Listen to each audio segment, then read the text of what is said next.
தூத்துக்குடி மாவட்டத்தில் மீனவர்களின் பிரச்சினைகள், கோரிக்கைகளுக்காக பல்வேறு போராட்டங்கள் நடைபெறுகிறது.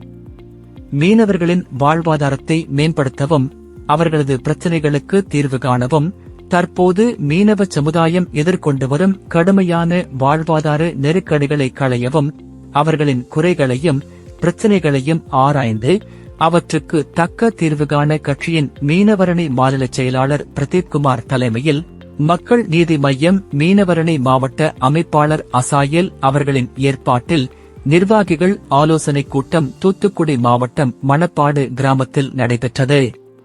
அதனைத் தொடர்ந்து அப்பகுதி மீனவ மக்களின் வீடுகளுக்கு நேரடியாக சென்று அவர்களின் வாழ்வாதார பிரச்சினைகள், தினமும் எதிர்கொள்ளும் சவால்கள், தேவைகளை ஆராய்ந்த மக்கள் நீதி மய்யம் நிர்வாகிகள் மீனவர்களின் கோரிக்கைகளுக்கு தீர்வு காண உரிய நடவடிக்கைகளை மேற்கொள்வதாக உறுதியளித்தனர்.